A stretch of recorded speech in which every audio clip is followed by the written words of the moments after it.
তারপরে 7 তারিখে এমনও হুমকি দিচ্ছে ছেলে। প্রশাসনের কাছে তো আমরা ওটাই চাইতাছি, আমাদের নিরাপত্তা চাইতাছি।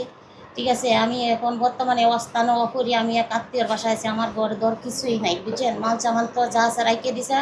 এই গার্মেন্টসে চাকরি করে মাইয়ারা স্বর্ণগয়নাটি জুড়াইছিল, ওইটি পর্যন্ত ওরা রাইকে দিছে। নগদ 4,000 টাকা ছিল ব্যাগে, ওইটাও রাইকে দিছে। মানে মাইয়াটিটা ধরে নিব, আমরা তখন সাইড হয়ে গেছি কি এগুলা করছে আমাদের। থানায় ফোন দিছিলাম, যে নাম্বার আমরা দিছিল ওই নাম্বারে ফোন দিছি, ধরে নেই, ধরে নিয়ে গেছিল।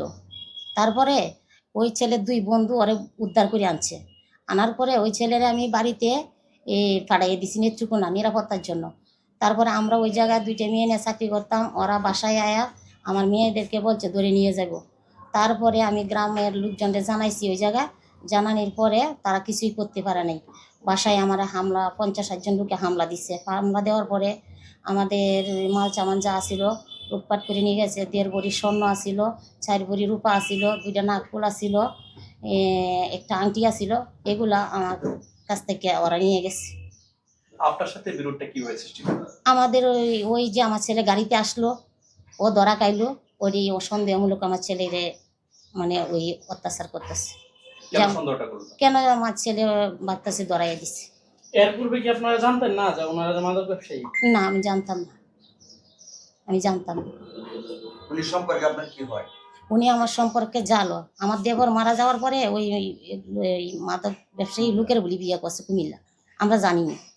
ওই যে ছেলে যখন আমার গাড়িতে উঠছে তখন আমরা জানলাম, আমার ছেলে ফোন দিয়ে বলতে যে আম্মা ওই কাকিরে না ধরিয়ে ফেলছে, কেলা ধরছে, উনির সাথে তো এই মাদক পাইছে, মাদক পাইয়ে ধরছে। কিন্তু ও তাকে এক জায়গায়, আমি তাকে এক জায়গায় কুমিল্লা।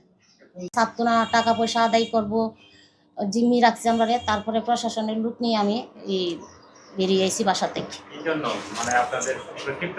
কিন্তু ওই যে মালামাল ওরা আটক করছে, আর ওরা মামলা গাইছে, মামলা টাকা পয়সা নিছে, এগুলো আমার আমরা কিন্তু আদায় করব, ওই জন্যই আমাদের আটকাইছে। এবং নিরাপত্তা জীবনযাপন করতে চাই।